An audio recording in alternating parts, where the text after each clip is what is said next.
Hello दोस्तों, एक बार फिर से आप सभी लोगों का स्वागत है आपके अपने YouTube channel math bye Ram Jatwa. दोस्तों, चैनल पर नए आए हो तो चैनल को लाइक और शेयर सब्सक्राइब जरूर कर देना। नंबर सिस्टम दोस्तों, एनटीपीसी सेकंड फेज और ग्रुप डी की एक नई शुरुआत लेके आए हैं हम दोस्तों। तैयारी की नया बैच है ये। तो यहाँ पर नंबर सिस्टम जीरो से स्टार्ट होकर लास्ट टॉपिक तक हम जाएंगे। और आप भी दोस्तों हमारे साथ बने रहना, हमारे साथ देना। हम इस एग्ज़ाम को ज़रूर क्रैक कर पाएंगे। दोस्तों, नंबर सिस्टम आज पहली क्लास होगी इसकी। नंबर सिस्टम की पहली क्लास देखिए दोस्तों, हम इसमें क्या कर रहे होंगे। नंबर सिस्टम पहली क्लास देखी। हम सबसे पहले संख्याओं के प्रकार पढ़ेंगे कि संख्याएं कितने प्रकार की हो सकती है। संख्याएं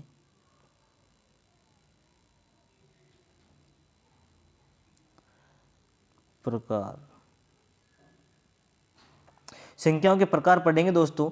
तो इसमें प्राकृत संख्याएं पहली संख्या है प्राकृत संख्याएं। प्राकृत संख्याओं का मतलब होता है नेचुरल, इंग्लिश में बोले तो नेचुरल नंबर। प्राकृतिक संख्याएं नेचुरल नंबर, इसे एन से इसे दर्शाया जाता है, एन से, कैपिटल एन से नेचुरल नंबर। ये संख्याएं ऐसी है दोस्तों जो एक से शुरू होकर अनंत तक जाती है। एक से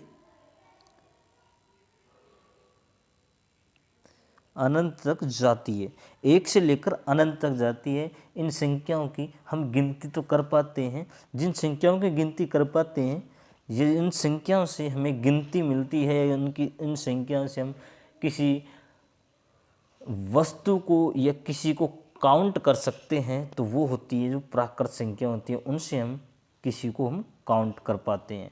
इन संख्याओं में जीरो नहीं आता है। इन संख्याओं में जीरो नहीं आता है। इन्हें कैपिटल एन से निर्धारित करते हैं, निर्देशित करते हैं एन से। ठीक है। अगली संख्या होगी दोस्तों, क्या होगी? अगली संख्या होगी पूर्ण संख्या। अगली संख्या कौन सी होगी दोस्तों? पूर्ण संख्या।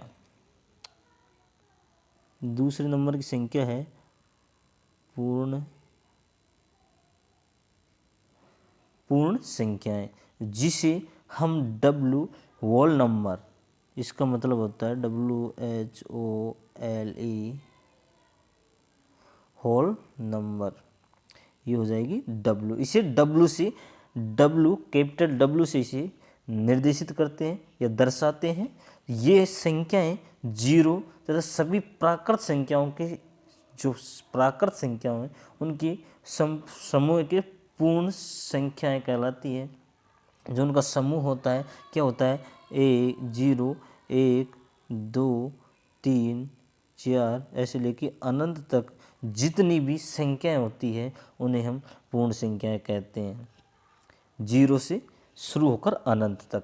प्राकृत संख्या में जीरो नहीं आता है और पूर्ण संख्या में जीरो से लेकर अनंत तक की सभी संख्याओं को क्या कहते हैं? पूर्ण संख्या। इसे कैपिटल डब्ल्यू से दर्शाते हैं होल नंबर, इसका मतलब होता है होल नंबर। तीसरी संख्या होगी अपनी पूर्णांक संख्याएं। तीसरी संख्या होगी वो क्या होगी? पूर्णांक संख्याएं होगी। पूर्णांक संख्याएं वे सभी संख्याएं जिनके धनात्मक और ऋणात्मक मानों को दर्शाया जा सकता हो। वे सभी संख्याएं जिनका धनात्मक और ऋणात्मक मान भी दर्शाया जाता हो और इसे जेड से कैपिटल जेड से निर्देशित करते हैं। इसकी जो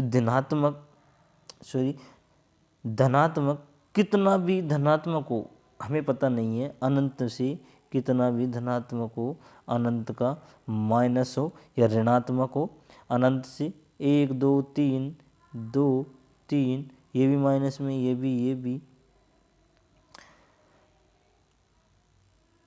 ये भी माइनस में होगी। तो इतने माइनस में होने के बावजूद भी माना कि ये संख्याएं अनंत से 4 माइनस में, 3 माइनस में और 2 माइनस, 1 माइनस, 0, फिर प्लस में आ जाएगा 2, 3, 4, ऐसे करके ये संख्याएं पूर्णांक संख्याएं रहती है जो अनंत ऋणात्मक से लेकर अनंत धनात्मक तक होती है। जीरो, ये जीरो है जो संख्या ना तो ऋणात्मक में आती है ना ही धनात्मक पूर्णांक होता है। तो दोस्तों ये 3 प्रकार की संख्याएं थी। आगे देखिए दोस्तों, पांचवें प्रकार की संख्याएं, सॉरी चौथे प्रकार की, वो क्या संख्या होगी? वो होगी भाज्य संख्या। ये संख्या होगी जो होगी भाज्य संख्या। भाज्य का मतलब दोस्तों वह संख्या किससे, कौन कौन सी संख्याओं से विभाजित होती है वो भाज्य संख्या कहलाती है। ऐसी प्राकृत संख्याएं जिनके टुकड़े संभव हो, यानी कि वो किसी दूसरे संख्या से भी गुणा हो, उसका टुकड़ा खंडन करने पर, माना कि 24 है, ये 6 से भी, 4 से भी और 12 से भी और ये 2 से भी, ऐसे डिवाइड, इसके खंडन हो गए दोस्तों। 4 6 का खंडन हो गए, 12 और 2 के 2, ये खंड हो गए। ऐसे टुकड़ों में जिसका ऐसे टुकड़े होना संभव है वो संख्याएं भाज्य होती है, जिनमें एक एक या खुद के अलावा अन्य किसी संख्या दूसरी संख्या से विभाज्य या भाग जाता हो तो वो संख्याएं भाज्य कहलाती है। सम के अलावा, एक या सम के अलावा किसी तीसरी अन्य संख्या का उस संख्या में या मतलब खुद में भाग जाता हो किसी अन्य दूसरी संख्या का, तो वह संख्या भाज्य कहलाती है। क्या कहलाती है? भाज्य कहलाती है। दोस्तों अगली संख्या क्या होगी अपने पास? अगली संख्या होगी अभाज्य संख्याएं। एक बार बता देता हूँ दोस्तों, भाज्य संख्याएं कौन कौन सी होगी? दो भाज्य संख्या नहीं होगी, दो नहीं होगी, ये ना तो कोई भाज्य होती है ना अभाज्य होती है। इसके बाद में जो संख्या आती है 4, 6, 8, 10, ऐसे करके जितनी भी संख्या होगी वो सम संख्याएं होगी, वो भाज्य संख्या होंगी जिनमें एक के अलावा, एक और खुद के अपने सम के अलावा किसी तीसरी संख्या से भाग जाता हो या टुकड़े होते हो तो वह संख्याएं भाज्य संख्याएं कहलाती है। तीसरी अगली नेक्स्ट जो अपने पास संख्या है वो है अभाज्य संख्या।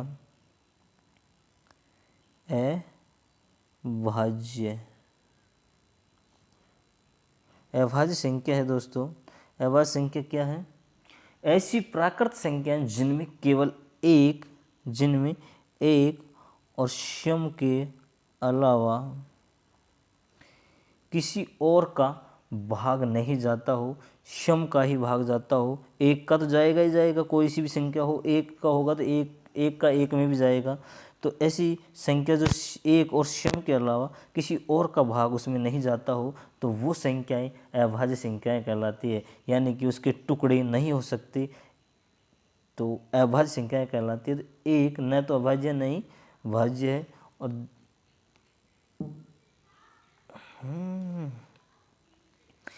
सॉरी दो यहाँ ये अभाज्य संख्या होती है दोस्तों। 2, 3, 5, 7, 9 और 11 ऐसी संख्या होती है जिनमें एक का भी जाता है, सम का भी जाता है, इसके अलावा किसी अन्य तीसरी संख्या का भाग नहीं जाता है। दो अभाज्य संख्या है, एक है जो ना तो भाज्य होती है ना ही अभाज्य होती है। ठीक है, ऐसी संख्याएं क्यों सुना सकता है? ऐसी संख्या जो ना तो भाज्य है ना अभाज्य है, तो दोस्तों वो संख्या होगी, क्या होगी? वो होगी एक। ठीक, अगले देखिए दोस्तों, अगला स्टेप क्या है? अब पूछा जाए कि अभाज्य संख्याओं की या भाज्य संख्याओं की गिनती कितनी है या भाज्य संख्याएं कितनी हैं, तो हमें पूछा जाए कि अभाज्य संख्याएं कितनी हैं 100 तक की गिनती में, तो हमें 100 तक की गिनती में अभाज्य संख्याएं निकालनी होगी।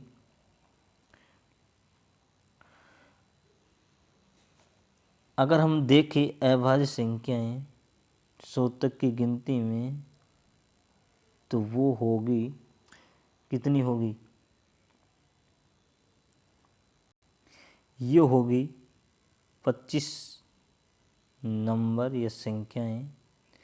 25 संख्याएं ऐसी है 100 से 1 से लेकर 100 तक की संख्या में अभाज्य संख्या पूछे तो वो आएगा आंसर 25, इसका आंसर। और 1 से 75 में पूछे तो यहाँ पर अपने पास आंसर आएगा 21। और 1 से 50 तक पूछ ले दोस्तों तो अपने पास आएंगे आंसर कितना, 15। और 1 से 9 तक, सॉरी 1 से 25 तक अपने से पूछे तो यहाँ संख्या आएगी, अभाज्य संख्याएँ आएंगी, वो आएंगी 9। दोस्तों अगर हम इन सब को करते हैं, करने पर हमारे पास में गिनती करते हैं 100 तक, तो अपने पास में ये ही आके ठहरती है कि 25 संख्याएँ अभाज्य संख्याएँ होती है। दोस्तों अपन से क्वेश्चन पूछ सकता है कि ऐसी सबसे छोटी सम संख्या बताइए जो अभाज्य संख्या है। ऐसी कौन सी संख्या है जो सम संख्या है लेकिन अभाज्य संख्या है, तो दोस्तों वो आएंगी 2। 2 एक ऐसी संख्या है जो अभाज्य है फिर भी सम संख्या है। तो ऐसी छोटी छोटी क्वेश्चन भी अपन से पूछ सकता है। दोस्तों अगली नेक्स्ट स्टेप पे चलते हैं। तो अगला नेक्स्ट स्टेप आता है अपना सम संख्याओं का। किसका आता है, सम संख्याओं का। ये आगे दोस्तों सम संख्याएं, सम संख्याओं का आ गया दोस्तों। सम संख्याएं इवन नंबर, जिसे इंग्लिश में बोलते हैं इवन नंबर, वे संख्याएं जिसमें 2 का, किसका, 2 का पूरा पूरा भाग जाता हो। पूरा पूरा का मतलब शेषफल नहीं बचता है कुछ भी। और जिनके इकाई अंक, जिनके इकाई अंक क्या हो सकते हैं, 0, 2, 4, 6, 8, ये सब भी सम संख्याएं होंगी। एक तो ये हो गया जिनमें 2 का पूरा पूरा बार भाग जा रहा है, और दूसरा गुण ये हो गया जिनके इकाई अंक 0, 2, 4, 6, 8 अगर हो उनका इकाई का अंक, तो वो संख्याएं इवन नंबर कहलाएगी या सम संख्याएं कहलाएगी, सम संख्याएं कहलाएगी। अगला देखिए दोस्तों, मैं गुण बता रहा हूँ संख्याओं के कि इस संख्याओं के, अब देखिए दोस्तों विषम संख्याएं कौन सी आ गई, विषम संख्याएं।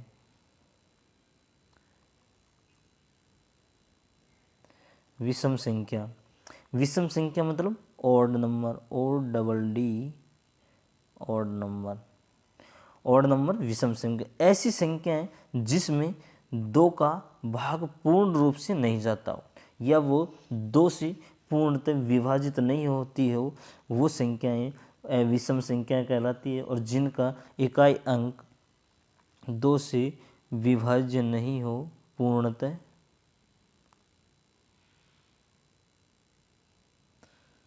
नहीं हो। और दूसरा गुण है इसका कि इकाई अंक, इस संख्या के इकाई अंक क्या हो सकते हैं, 1, 3, 5, 7, 9, 11, ऐसे करके ये संख्याएं इवन नंबर को, सॉरी ऐड नंबर को, विषम संख्याओं को दर्शाती है। ये संख्याएं क्या होगी, विषम संख्याएं होगी।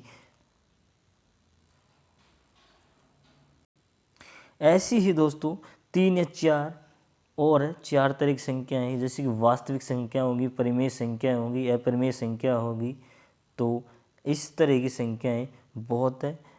हमें जो काम आने वाली संख्या थी, जो मैंने आपको बता दी है कितने प्रकार की संख्याएं जो हमारे सिलेबस में हमारे काम आने वाली है, ज़्यादा इम्पोर्टेंट है, वो मैं आपको बता चुका हूँ। तो आगे देखिए दोस्तों, विभाजकता के नियम हम आगे देखेंगे अगली क्लास में। संख्याओं के विभाजकता के नियम हम अगली क्लास में, बहुत ही इम्पोर्टेंट रहेगी ये क्लास, क्योंकि भाजकता के सारे नियम मैं आपको बताऊंगा बिल्कुल और बिल्कुल एक नए तरीके से, नए सीरियल से। देखिए, ओके, थैंक यू, आज के लिए इतना ही काफ़ी।